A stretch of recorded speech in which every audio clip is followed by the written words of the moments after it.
యోబు గ్రంథము 15వ అధ్యాయము. అప్పుడు తేమానీయుడైన ఎలీఫాజు ఈలాగు ప్రత్యుత్తరం ఇచ్చెను.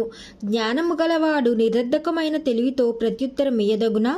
తూర్పుగాలితో తన కడుపు నింపుకొనదగునా? వ్యర్థ సంభాషణ చేత వ్యాజ్యమాడదగునా? నిష్ప్రయోజనమైన మాటల చేత వాదింపదగునా? నీవు భయభక్తులను వ్యర్థము చేయుచున్నావు, దేవుని గూర్చిన జ్ఞానమును హీనపరచుచున్నావు. నీ మాటల వలన నీ పాపము తెలియబడుచున్నది, వంచకుల పలుకులు నీవు పలుకుచున్నావు. నేను కాదు, నీ మాటలే నీ దోషమును స్థాపించుచున్నవి, నీ పెదవులే నీ మీద సాక్ష్యము పలుకుచున్నవి. మొదట పుట్టిన పురుషుడవు నీవేనా? నీవు పర్వతములకు ముందుగా పుట్టినవాడవా? నీవు దేవుని ఆలోచన సభలలో చేరినవాడవా?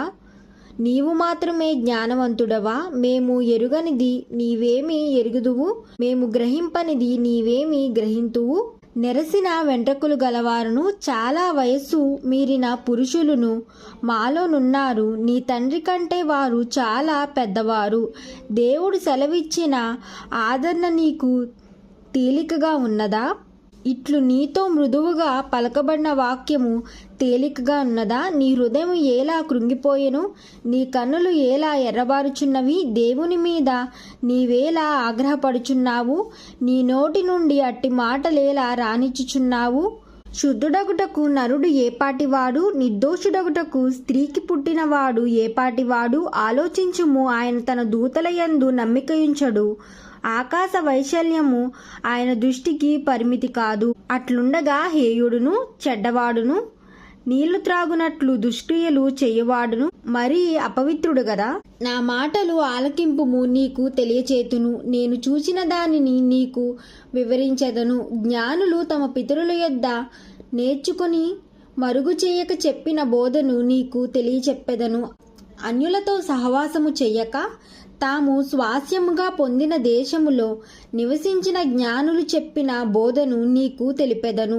తన జీవితకాలమంతయు దుష్టుడు బాధనొందును, హింసకునికి ఏర్పడిన సంవత్సరములన్నయు వాడు బాధనొందును. భీకరమైన ధ్వనులు వాని చెవులలో బడును. క్షేమకాలమున పాడుచేయువారు వారి మీదికి వచ్చెదరు. తాను చీకటిలో నుండి తిరిగి వచ్చేదనని వాడు నమ్మడు. వాడు ఖడ్గమునకు ఏర్పరచబడినవాడు. అబ్బా, ఆహారము ఎక్కడ దొరుకునని దాని కొరకు తిరుగులాడును. అంధకార దినము సమీపించియున్నదని వానికి తెలియను. శ్రమయు వేదనయు వారిని బెదిరించును. యుద్ధము చేయుటకు సిద్ధపడిన రాజు శత్రువుని పట్టుకొనున్నట్లు అవి వారిని పట్టుకొనును. వాడు దేవుని మీదికి చెయ్యి చాపును. సర్వశక్తుడగు వారిని దిక్కుచూచి మాట్లాడును. మూర్ఖుడై ఆయనను ఎదుర్కొనును. తన కేడములు గుబకలతో ఆయన మీదికి పరిగెత్తును. వాని ముఖము క్రొవ్వు పట్టియున్నది, వాని చిరుప్రక్కలపైని కొవ్వుకాండ్లు పెరిగియున్నవి. అట్టివారు పాడైన పట్నములో నివసించెదరు. ఎవరును నివసింపకుండని ఇండ్లలో, దిబ్బలు కావలసియున్న ఇండ్లలో నివసించెదరు. కావున వారు భాగ్యవంతులు కాకపోవుదురు, వారి ఆస్తి నిలువదు. వారు సస్య సంపద పంట బరువై నేలకు వంగదు.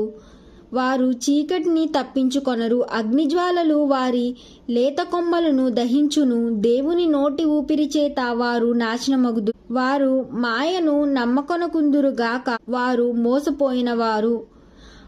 మాయయే వారికి ఫలమగును. వారి కాలము రాకముందే అది జరుగును. అప్పుడు వారి కొమ్ములు వాడిపోవును. ద్రాక్ష చెట్లు పిందెలు రాల్చునట్లు ఆయన వారిని రాల్చు. ఒలివ చెట్లు పువ్వులు రాల్చినట్లు ఆయన వారిని రాల్చును.